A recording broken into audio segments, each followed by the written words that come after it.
आज की क्लास में आप सभी विद्यार्थियों का हार्दिक स्वागत है। विद्यार्थियों, आज की क्लास में हम राजनीति विज्ञान बीए पार्ट थर्ड का जो प्रथम प्रश्न पत्र है उसके अंतर्गत आज का हमारा अध्याय है जॉन स्टुअर्ट मिल, जिसको हम शॉर्ट में कहते हैं जेएस मिल। तो इस अध्याय से संबंधित जो भी अति लघुतात्मक प्रश्न है और जो परीक्षा की दृष्टि से बहुत ही महत्वपूर्ण प्रश्न है, उन प्रश्नों पर आज की क्लास में हम अध्ययन करेंगे। तो शुरू करते हैं। सबसे पहला हमारा प्रश्न है, ऑन लिबर्टी पुस्तक के लेखक कौन है। इम्पोर्टेंट प्रश्न है कि ऑन लिबर्टी पुस्तक के लेखक कौन है, ये पुस्तक किसने लिखी थी। तो ऑन लिबर्टी जो पुस्तक है ये जेएस मिल ने लिखी थी या जॉन स्टुअर्ट मिल ने लिखी थी। इसके लेखक जेएस मिल है। अगला प्रश्न है, मिल द्वारा प्रतिपादित स्वतंत्रता के प्रकारों का उल्लेख कीजिए। यानी मिल के द्वारा स्वतंत्रता के कितने प्रकार बताए गए हैं। तो मिल ने अपनी जो पुस्तक है ऑन लिबर्टी में स्वतंत्रता के दो प्रकारों का पर ही बल दिया है। तो जेएस मिल ने अपनी जो पुस्तक है ऑन लिबर्टी उसमें स्वतंत्रता के दो प्रमुख प्रकार बताए। पहला है विचार एवं भाषण की स्वतंत्रता तथा कार्यों की स्वतंत्रता। तो जेएस मिल ने स्वतंत्रता के दो प्रकार बताए हैं, विचार एवं भाषण की स्वतंत्रता और कार्यों की स्वतंत्रता। अगला प्रश्न है, जेएस मिल द्वारा वर्णित कार्य की स्वतंत्रता के दो प्रकारों का उल्लेख कीजिए। तो जैसा कि हमने ऊपर देखा कि जेएस मिल ने स्वतंत्रता के दो प्रकार बताए थे, एक था विचारों भाषण की स्वतंत्रता और दूसरे थे कार्यों की स्वतंत्रता। तब हमारा अगला प्रश्न है, जेएस मिल द्वारा वर्णित कार्य की स्वतंत्रता के दो प्रकारों का उल्लेख कीजिए। तो जेएस मिल ने कार्य की स्वतंत्रता के दो प्रकार बताए हैं, एक तो सविषय कार्य और एक दूसरा है परिविषय के कार्य। यानी ये दो प्रकार के कार्य बताए। सविषय कार्य का मतलब है कि मनुष्य के द्वारा किए जाने वाले वे कार्य जो उसके व्यक्तिगत जीवन से संबंधित होते हैं। कहने का मतलब है कि उन कार्यों को करने से दूसरे व्यक्ति पर प्रभाव नहीं पड़ता है, वो तो होते हैं सविषय कार्य। और परिविषय कार्य का मतलब ये है कि व्यक्ति के द्वारा किए जाने वाले वे कार्य जिनको करने से दूसरे व्यक्ति के ऊपर प्रभाव पड़ते हो, वो होते हैं परिविषय के कार्य। तो जेएस मिल ने कार्य की स्वतंत्रता के दो प्रकार बताए हैं, सविषय कार्य और परिविषय के कार्य। अगला प्रश्न है, मिल का उपयोगितावाद बेंथम के उपयोगितावाद से किस प्रकार से अलग है। जैसा कि हमने पिछली क्लास में बेंथम का उपयोगितावाद पढ़ा था और इस क्लास में हम मिल का उपयोगितावाद पढ़ रहे हैं या जेएस मिल के बारे में हम पढ़ रहे हैं। तो जो जेएस मिल का उपयोगितावाद है यह बेंथम के उपयोगितावाद से किस प्रकार से अलग है। तो बेंथम है वो मात्रा पर अधिक बल देता था, जबकि मिल ने गुण पर अधिक बल दिया। तो बेंथम वो मात्रा पर अधिक बल देता है और मिल है वो गुण पर अधिक बल देता है। बेंथम का अधिकतम व्यक्तियों के अधिकतम हित का सिद्धांत राजनीतिक पृष्ठभूमि में रखता था, जबकि मिल का यह सिद्धांत है वो नैतिकता पर बल देता है। तो देखो ये है दोनों में, दोनों के उपयोगितावाद में अंतर है। बेंथम जहाँ मात्रा पर बल देता है वहीं मिल है वो गुण पर अधिक बल देता है। बेंथम है वो अधिकतम व्यक्तियों के अधिकतम हित के सिद्धांत की पैरवी करता है, जबकि मिल का जो सिद्धांत है वो नैतिकता पर बल देता है। यानी जहाँ पर बेंथम का जो अधिकतम व्यक्तियों का अधिकतम हित है यह राजनीतिक पृष्ठभूमि पर जोर देता है, तो वहीं मिल का जो सिद्धांत है वो नैतिकता के ऊपर बल देता है। मिल ने स्वतंत्रता के दो प्रमुख विचार बताइए। मिल के स्वतंत्रता के ऊपर दो प्रमुख विचार बताइए। तो पहली बात है कि मिल ने विचारों एवं विवाद की निर्बाध स्वतंत्रता होनी चाहिए, कि प्रत्येक व्यक्ति को अपने विचार प्रकट करने की संपूर्ण आज़ादी मिलनी चाहिए। दूसरी बात, आरोपित विश्वास स्वतंत्रता नहीं है। यदि किसी पर जानबूझकर विश्वास आरोपित किया जाए तो उसको वो स्वतंत्रता नहीं मानता है। तो ये दो प्रमुख विचार है मिल के स्वतंत्रता के ऊपर, कि विचारों एवं विवाद विवाद की निर्बाध स्वतंत्रता होनी चाहिए और आरोपित विश्वास है वो स्वतंत्रता नहीं है जे.एस. मिल के अनुसार। अगला प्रश्न है, जे.एस. मिल द्वारा प्रस्तावित विभिन्न अमर्यादित स्वतंत्रताएं कौन कौन सी हैं? तो जे.एस. मिल के द्वारा प्रस्तावित विभिन्न अमर्यादित स्वतंत्रताएं कौन कौन सी हैं?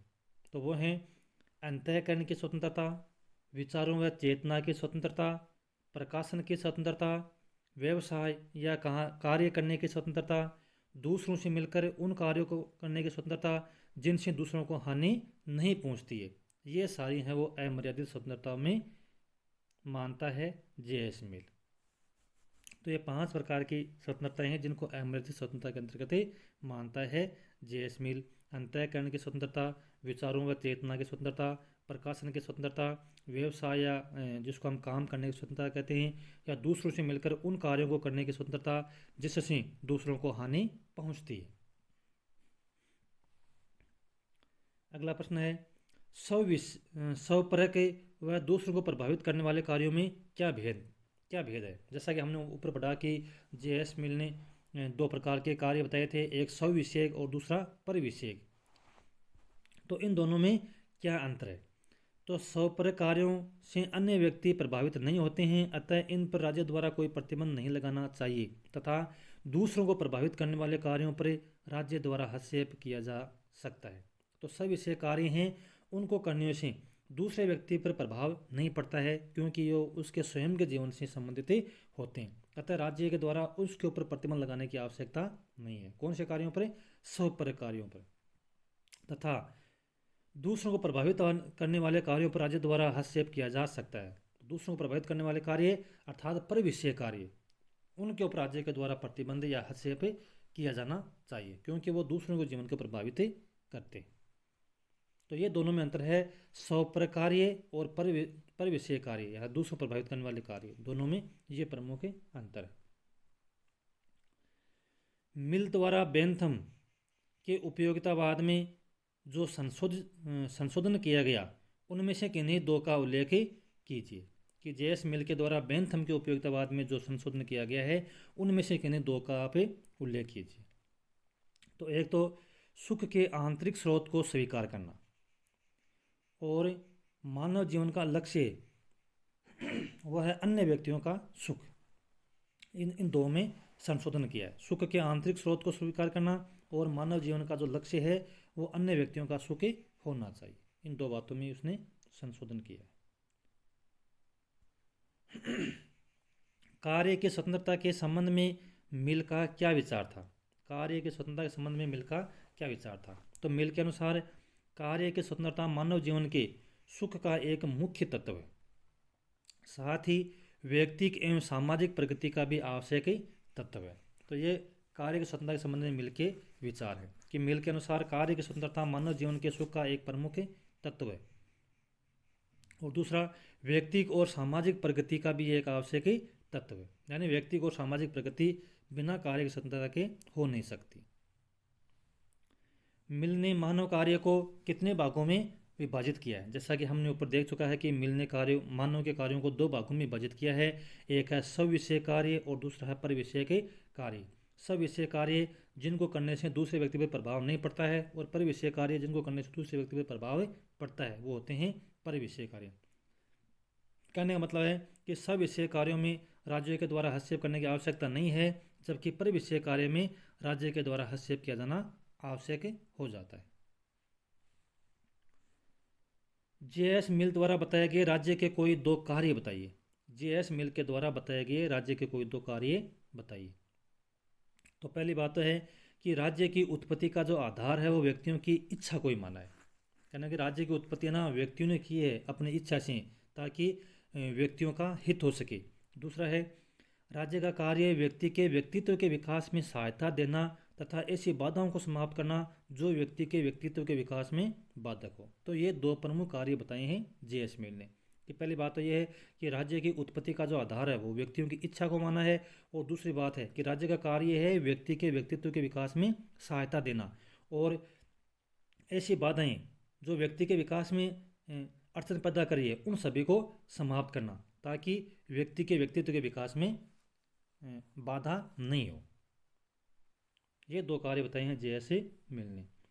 जे.एस. मिल के द्वारा स्वतंत्रता सिद्धांत की कोई दो आलोचनाओं का उल्लेख कीजिए। मिल के स्वतंत्रता सिद्धांत की कोई दो आलोचनाओं का उल्लेख कीजिए। तो पहली बात तो ये है कि मनुष्य सदैव अपने हितों का सर्वोत्तम निर्णायक नहीं होता है। यानी जे.एस. मिल कहता है कि भाई व्यक्ति अपना भला बुरा अच्छी तरह से जानता है, तो व्यक्ति को हर कार्य करने की स्वतंत्रता मिलनी चाहिए। लेकिन हम मानते हैं कि मनुष्य सदैव अपने हितों का सर्वोत्तम निर्णायक नहीं होता, मनुष्य कभी कभी गलती भी कर बैठता है। विचार स्वतंत्रता संबंधी धारणा है वो दुराग्रहपूर्ण और असंतुलित है। यानी जो विचारों की स्वतंत्रता संबंधी धारणा है जे.एस. मिल की, वो भी सही नहीं है, सटीक नहीं है, क्योंकि उसमें भी कई प्रकार के दुराग्रह है और वो असंतुलित है। अगला है, मिल ने सनकियों तक के लिए स्वतंत्रता की वकालत क्यों की है, कि जो सनकी व्यक्ति हैं उनके लिए भी उन्होंने स्वतंत्रता की वकालत की है। तो क्यों की है? मिल के अनुसार सत्य कभी एक पक्ष पर आधारित नहीं होता है। हो सकता है कि सनकी जो विचार व्यक्त कर रहा है वह सही हो, अतः सत्य का अन्वेषण तभी हो सकता है जब सभी के विचारों को स्वतंत्रतापूर्वक सुना जाए और समझा जाए। तो मिल यह कहता है कि सत्य है ना, वो कभी एक पक्ष पर आधारित नहीं होता है, और हो सकता है कि जो सन की व्यक्ति है जो विचार व्यक्त कर रहा है वो भी सही हो सकते हैं। अतः सत्य का अन्वेषण तभी हो सकता है जब सभी के विचारों को स्वतंत्रतापूर्वक सुना जाए और उनको समझा जाए। इसलिए उन्होंने मिलने सनकियों तक के स्वतंत्रता के लिए उन्होंने वकालत की है। अगला प्रश्न है, मिल अल्पसंख्यकों को प्रतिनिधित्व देने के लिए किस पद्धति को अपनाने का सुझाव देता है? तो मिल वो अल्पसंख्यकों को प्रतिनिधित्व देने के लिए आनुपातिक प्रतिनिधित्व की पद्धति या हेर प्रणाली को अपनाने का सुझाव दिया है जे.एस. मिल ने। तो जे.एस. मिल ने अल्पसंख्यकों को प्रतिनिधित्व देने के लिए आनुपातिक प्रतिनिधित्व या हेर प्रणाली को अपनाने का सुझाव दिया है। अगला प्रश्न है, बहुल या गुणात्मक मतदान से जे.एस. मिल का क्या आशय? बहुल या गुणात्मक मतदान से जे.एस. मिल का क्या तात्पर्य है, क्या आशय?